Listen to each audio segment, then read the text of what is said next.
Hello everyone. Welcome to Tanesia's Locks, Beauty Tips and Potpourri, y'all. I'm out at the park today and I thought I would bring y'all with me. It is never crowded out here these days, but we have people out here doing things. People are out here doing things. So I'm gonna have to try to stay out of the path of the people. But I hope y'all are doing well today. I thought that I would take a break. Now, Sunday is supposed to be my day off. But I am Melanin Magic busy. I am busy with doing some things. And so I'm working today and I need a break. So I'm coming out for my walk because I didn't take a walk today yet. And I said, you know what? Let me check in with my sister. Shout out to Cheryl Locke, who is recuperating in, I forget what state it is, but having had her surgery. Let's keep her in our thoughts. She is on a 9-month recovery and physical therapy. So shout out to you with your back issues. Shout out to Eugenio Crowley. So many of y'all, shout out, just so many of y'all. Victoria, my sister, who I saw down here in Atlanta not long ago. Shout out to you too, girl. I'm going to call you back soon, I promise. Forgive my negligence, but I have good reason. Y'all, today's video is about talking about some of my Sisterlocks concerns. I use the word fear in the thumbnail mostly because, you know, fear. It's like, oh, let me click on that. But y'all know I don't like that word fear because I'm not trying to embrace the fear energy. So we're going to call it concerns or things that I'm needing to be mindful of. And these are very real to me because trust me, as I have learned so much. Look at that little guy, isn't he cute? Look at him. Y'all, I have learned so much on this channel from y'all. And it's given me a lot to think about because to keep up with the questions, a lot of times I rely on my own personal experiences. But there are going to be a lot more things that I'm going to be researching more moving forward to broaden our topic base and hopefully continue to bring you the quality programming that you guys provide feedback on for me and telling me that you value. And I appreciate that because most of the time when you guys give me feedback about the channel, usually y'all don't see how quick it is, how easy it is for me to get out of breath. Usually when y'all give me feedback about the channel, you make comments related to the informative nature of things. So I get the sense from you guys that you understand how important it is for me to provide videos that have some value. Like I don't want to just get up here and just be messing around and talking. I like to have something quality to talk about. I don't want to just be doing videos. Granted, I'm not up here with the frequency that I like because I have so many other things going on. But even if I was just sitting around at the house not doing anything, although I might have more time to be creative, I don't think I would just be making videos for the sake of it. I want to be able to give you something worthwhile. And I want to be able to talk about not only the issues that I experience, but maybe dig into some of the things that you guys are concerned about and some of the things that need to be things that we talk about. Shout out to Tiny Locks. I haven't met you yet, but for those of you who are looking for another patented Microlock, shout out to the lovely Sister Shay Hinton who keeps me in the loop. That is a new lock. I digress. So anyway, concerns that I have about my lock journey that's becoming more, I guess, prevalent in my mind, something I think about more these days because of some of what you all are dealing with your locks that I'm starting to really think about. Now, you guys know I've had my locks for over 9 years, closer to 10. And it's been a beautiful journey. I ended up with these locks because I dyed my hair like I have been my whole life, and then I turned around maybe a week or two later looking for more color intensity, and you can see how important intensity is to me, and I used henna thinking that at that time, you know, well, it's natural, you can't hurt your hair. And little did I know that, you know, yeah, it's natural, but it still it colors the hair, but it also changes the ionic structure of the strand or the molecular makeup. So it's serious, like it is transformative. And it was still like doing 2 chemical treatments back to back. And so although my hair was very long, I was losing it to the new growth. So I was losing like maybe 8 or 9 inches. And then finally I just got tired of watching it fall out, and I decided I was just going to go natural. And after going natural for, I guess, doggone near a year and a half, maybe 2 years, I was like, okay, I remember when I was like 7, 8, 9, and 10, or whatever age it was, and I would comb my hair. I do remember it staying and not having it to get tangled again. And I was like, how out of practice am I? I know I haven't had a perm for a while, but I don't remember it being this tedious. And I needed another alternative. So I decided on the Sisterlocks because a girlfriend of mine actually had them. So I got the Sisterlocks. And it's been all she wrote after that. Needless to say, need I say more? And so this journey has been a beautiful one for me for many reasons. I love my hair, although I could be doing better. You know, I've done a lot of picking. My hair is right at my butt in the back. I have managed to keep a healthy head of hair in spite of myself. Now, what are some of the things that have challenged my hair? The color. What is the thing that has challenged my hair more than anything else? The 2 things were the taking out of locks halfway up, because I had issues with my OCD self with the bunching and all of that, and then I would redo them, so naturally I was going to lose some hair. But then the other issue mostly was the lint picking. And you guys know some of the trials that I had with that, because in my earlier videos, that was probably maybe 9 or 10 videos I had about the lint picking. And so I would use the tweezers, or I would use a push pin, and I would get started at the bottom, and then I would just inevitably continue to move up the lock until I lost quite a bit of hair, even still knowing that the more I picked, the more hair I was going to lose, because the cotton is going to be, the debris is what creates the lock. It's going to wrap around not just the hair, but also other elements which represent life and living, you know, the cells, the dust, and everything else that's in the environment. So you will find that even if you don't think that you have any lint at all or any debris at all, if you were to take out one lock, you're going to see that there's a lot more inside that lock besides dead hair. So those are some of the things that have challenged me in this particular journey. But, and when I say challenged, I'm talking about has accounted for any of the hair loss that I have experienced. Now, I combat that with my I Am Melanin Magic hair oil, which you guys know now. You can go straight to the website, IamMelaninMagic.com, IamMelaninMagic.com, and you can order straight from there. But for those of you loyal supporters who still want to text me, I'd love to have your text, 678-438-6442. And so that has helped to combat all of the things that I've done with my hair. But even at this late stage, as I talk more to you all on the channel, as I do more, learn more, I still recognize that nobody is ever out of the woods. And that's really what I want to talk about today, because I'm going into 10 years soon with these locks, and it is important for me to share with you some of what we have to look forward to as those who are loyal to this hairstyle. That we remember that the longer we keep these in, it doesn't necessarily mean the less we can be concerned about potential pitfalls and difficulties and challenges. That is something that we have to be vigilant about. I talk about this all the time. I talk about how my oil has helped my hair. But there may still come a time where I have to switch up my hair care regimen depending upon what the needs of my hair are. Just like when you use certain things on your skin, sometimes you take a break for a month.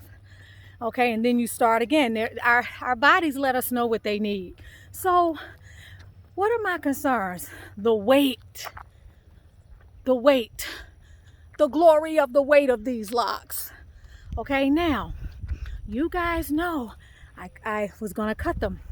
I decided to keep them at this length because I said, let me do a better job washing. I switched the oil blend and I've been chilling ever since. I've been having a great time. But I gotta admit, y'all, my hair is growing fast as hell. These last few months, it's growing fast as hell, and I'm starting to notice a little bit of extra weight per strand. So I'm like, okay, you know, you can't have Moses without Pharaoh, right? Without Pharaoh, Pharaoh. That's the Arabic word. And so this doesn't come without a price. And so I'm finding that I'm needing to be more particular about how I manage my hair and what I see as part of the regimen that I may need to be flexible about if I'm going to continue experiencing the health and vitality. I don't accept necessarily that as you get older, you're going to lose your hair. I don't accept that. Why? Because the women in my family, both grandmothers, one who survived, I believe she was 86, Ruby, or 84, and Viola, who survived until maybe 88, 89, both of them had a head full of thick hair. All right. My mother, who is 74, has still, her hair is full. She has not experienced any hair loss. Granted, she's worn her hair natural probably for the last, well, in between the last maybe 20 years. She did get it permed one time, and the lady who permed it effectively pulled it all out. It all fell out within, I don't know, a few months. She had to turn around and go back natural. But the point being, they didn't experience hair loss. And my grandmother, Viola, was a beautician. She ran a salon out of her, she was a licensed cosmetologist, out of her basement, I don't know, for 50 years, 45 or 50 years, and was doing it up until she left home and went into an assisted living facility. Said it was the one thing that, you know, was her secret to great health after having been diabetic pretty much since her early 20s and having 8 other siblings, all of which who were diabetic and all lost limbs, were amputees with the exception of her. She attributed longevity to having a reason to get up every day, giving yourself a purpose. So she was always up at 5:30 at the crack of dawn. This woman would measure out the vinegar for her salads, okay, and her skim milk. So she didn't play.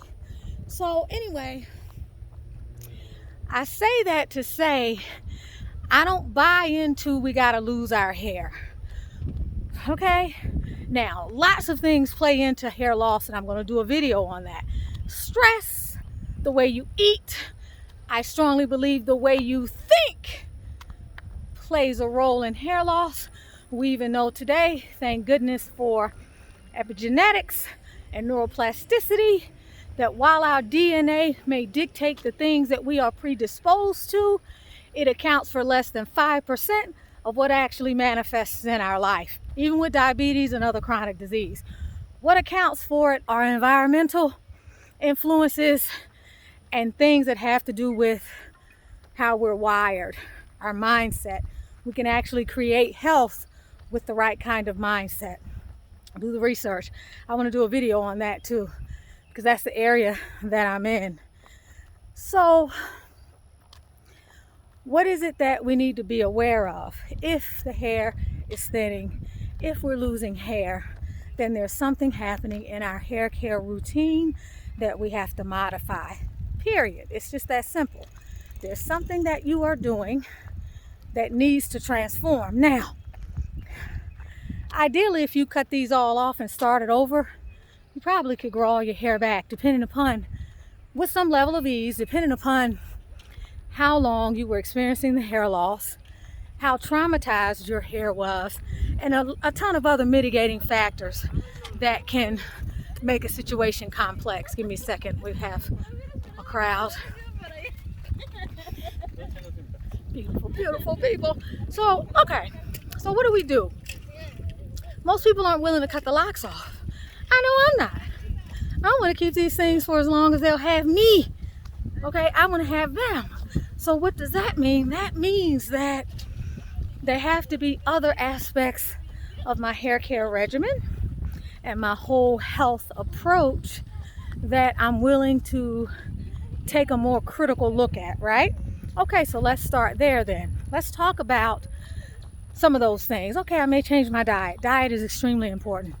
Everybody wants to die, nobody wants to go to heaven. People don't want to do the work. If you look at someone and you give them something that you know works, people have a hard time being disciplined enough to even do that every day or twice a day. Let's take the hair serum, for example. You need to massage it in. Not the hairspray oil, but the hair serum, the magical growth hair serum. You need to massage that in for 2 to 3 minutes each time you use it. My suggestion is to energize it via a prayer or through intention, and to also visualize hair growth.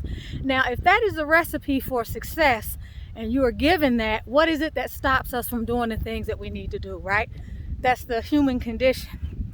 So there's things that we have to commit to, like drinking water, drinking quality water. There are other things that we have to commit to, such as having a healthy diet. Other things that we have to commit to may involve decreasing the amount of stress and things that trigger cortisol responses in the body that contribute to an overall state of malaise or dis-ease within the body. And a litany of other things, right? The health aspect. There may be other things that we talk about. Retightenings, the quality of your loctician, the length of your hair. It may mean literally that I end up having to make a decision about clipping my hair. Not because it feels heavy necessarily, because it's not at that point yet, okay? But because it may get caught on things. But because it may not feel heavy doesn't mean I don't have extra weight. Let's face it, it's very long. Of course there's weight as the hair extends from the root inch by inch, further and further and further. Of course there's weight, right? So I have to ask myself, am I willing to cut my hair at some point? When I begin to notice that it's time for me to arrest the situation, am I willing to cut my hair? What other things am I willing to do? I may ask you, are you willing to stop styling your hair? All right, that's something. Y'all, it's got to be the number one thing. Now, I don't style my hair that much. And when I style my hair, you'll never see me have it styled in a way where I have pulled my hair back and have any tension at the front of my head. Or even if I pull it up, it's very loosely pulled up and there's never any tension. So you have to ask yourself, what kind of styles are you putting on your hair? When I curl my hair, when you see me with those curls, I usually am still several inches out from my scalp. And as far as I'm concerned, I can beat up on the actual locks all day long as I'm not dealing with putting any trauma up here near my root bed, where the real harm is going to come from. I'd rather have harm down the length of my lock than to deal with issues at this area close to my roots, because that's where the hair is going to experience the type of trauma that's going to cause it not to grow in or to start to stagnate or regress, and you're going to need something more than just a change in style. So that's a concern. The coloring. I love color. Now, probably in the last couple years I haven't used a packaged coloring like Vidal Sassoon or one of the other guys, Dark and Lovely, Revlon, L'Oreal. I'm using the rinse now. I'm not so sure. It's supposedly a non-harsh rinse, but I can't be sure if over time that does not break down the integrity of my hair. Again, though, it's towards the ends. I could care less about that, because as long as my hair is growing out healthy from the root, I don't need to worry about the ends, right? So what are we talking about in terms of my concern? The weight over time as they get longer. If I never put 1 ounce of oil in them, there's going to be the issue of weight and something tugging on my hair. By the way, I was at the website Sisterlocks website, finding out what they had to say about their trichologist program, and I'm going to do a video on that, and how they are mitigating a discussion around hair loss. And believe me, and I don't mean this in the wrong way, but they still don't address the issue. They address it as if something else is causing the hair loss. That's not good enough, y'all. But I digress. That's another topic. So I applaud them for doing something, but that's not going to cut it. And that's not a new program either. That's been around forever. What about these more current concerns? All right, so the weight, the length, all right, getting caught on things, having to be very careful, maybe needing to consider really sleeping with a satin cap again, all of those things, getting your hair caught on clothing, it rubbing up against the seat of my car when I, drive. Anything that creates friction is a problem, whether it's pulling your hair up in a style and creating tension, or whether it's wearing a particular barrette or something that holds your hair back. Whatever it is, these are all threats to the peace and happiness and joy and blissfulness that our tresses want when they need to be left alone. So I mentioned the coloring. Over time, what may I experience in terms of thinning? Considering the fact that my family just doesn't have any thinning in their scalp. Now my dad has some male pattern baldness, which we're getting ready to use my serum to work on in a very real way, but that's a male pattern thing that happens. I look at the women in my family when I want to get a sense of what I'm looking forward to with regard to my hair, and both of my maternal and my paternal grandmothers, and even some of my aunts whose hair, they just didn't have those issues. So that's something. Over time, what might I encounter that I'm going to have to mitigate? And what is that going to look like? If that thinning is not coming from a hereditary thing, and I tend to be healthy for the most part, and I continue to improve my eating, it's not perfect, but I do other things, like at some point I need to be taking, supplements on a regular basis. I have them, but I don't always take them. Those sorts of things. Notwithstanding any of that, I really don't expect the lack of any of that. I really don't expect to have that to be an issue. So if I lose some hair or my scalp starts to thin, it's going to have to be attributable to what? The locks. Either the way they're being prepared and maintained, the retightening cycle, which is a main concern, especially since we depend on other people to retighten. That's something to be concerned about. Now, the last time my daughter did my entire retightening, I did about 30 at the front. She did the rest, and she did a decent job. I told her to stay off the scalp, so I probably could have used one more rotation. I didn't want it. I didn't want these to look like the chicken pluck chicken look, because I had some filming to do for some project that I'm working on. And so, but what I did notice is, and I didn't have any pain. It was actually a pleasurable and comfortable process. Let's face it, let's face it, it actually took probably eight hours, because we did it over a period of 2.5 days. Hell, it might have been 3. So anyway, what I'm saying is that it was easy, but in it being easy, I don't think she quite pulled them tight enough. So I expect to see the repercussions of that when I get my next retightening with the Frage. But either way, I didn't experience any trauma. It was very easy. It was very simple. Am I going to be able to do it like that all the time? Probably not. All right, so that brings me to really analyzing the comfort of my retightenings, the length of time. Is there anything else that I can do? Do I need to do a better job of unmarrying my locks? Especially with the length of time that I wait. You guys know that I wait 10 to 11 weeks before I do my retightenings. And my hair grows fast, especially if I've been using this oil all the time. My hair grows fast.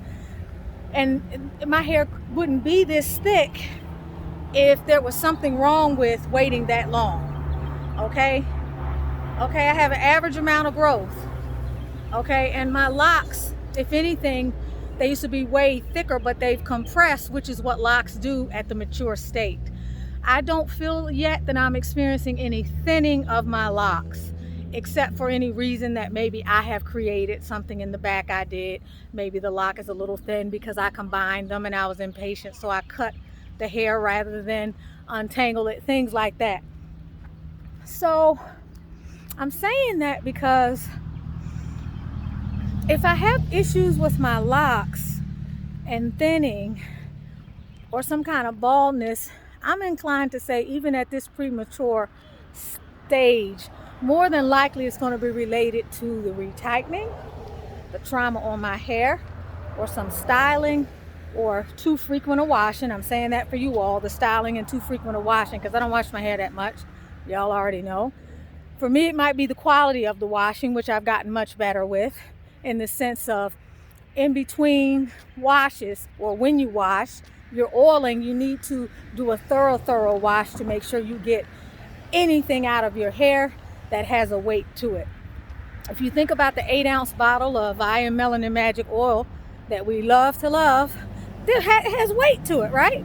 If you were to take away the bottle, those oils have a weight. If you just leave that in your hair, first of all, you're putting the 8 ounces in over time. You're not overdoing it, but it's also very light.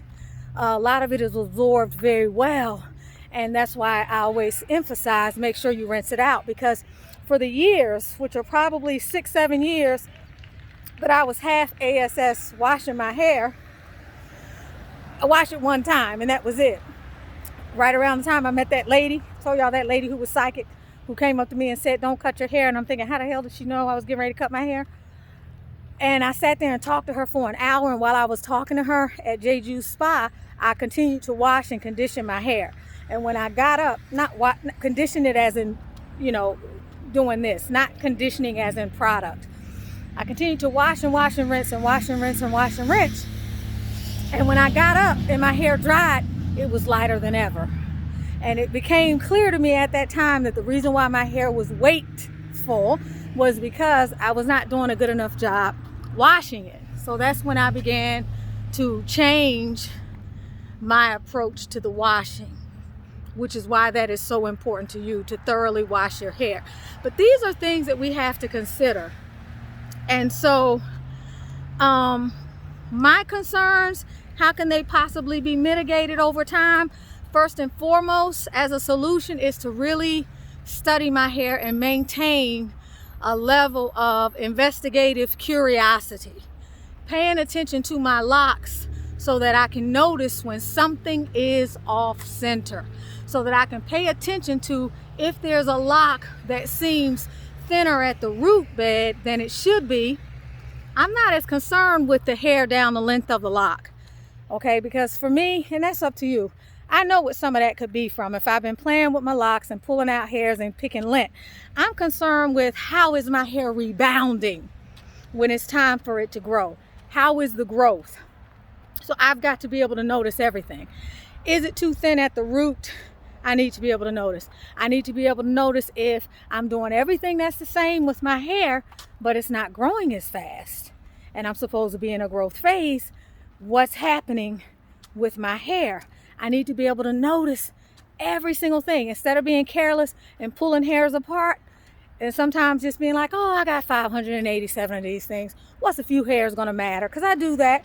Actually taking the time to gently unmarry them, and then taking the time to unmarry my locks, not just when it's time for me to get a retie, but also in between reties and throughout that whole new growth phase.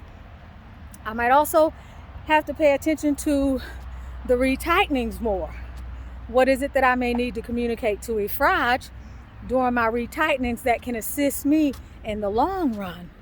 Because perhaps I haven't had some issues because my hair rebounds quickly because of the way I take care of my hair. All right? That's not to say that somebody else who was not having the same service might encounter an issue or two or three or even more. That's my particular individual situation. So what may I need to communicate, or what might I need to do? Do I need to ask for more time? Do I need to ask her to go a little slower? What are some of the things that we want to keep in mind, or that I would want to keep in mind prior to those retightenings? Also, things like that. I think I got, you know, product. I do a typical shampoo. You know what I'm doing with my hair with the shampoo. The Dr. Bronner's, and I mix that up. I add a few essential oils. You know, the only product I ever use on my hair is my product. I'm confident with that. It's gotten me this far. But I don't know what I may be facing a couple of 3 years down the line. I'm not looking forward to anything. But if it means I have to cut my hair, I'll cut it. I'll cut it if I have to. If it means that I have to curtail the color, I'd be willing to do the same thing. So you need to just simply ask yourself, what sacrifices are you willing to make as you continue this journey long term to ward off any potential challenges? You're with Tanisha Ali, Tanisha's Locks, Beauty Tips, and Potpourri. You can see me on IamMelaninMagic.com, Butterfly Transformations, or Hidayah Reiki. Look up my information in the description. Sending you much love, peace, and prosperity. I hope you guys have a wonderful, beautiful, and love-filled day. Have a great, great, great afternoon, evening, or morning, whenever you watch this video.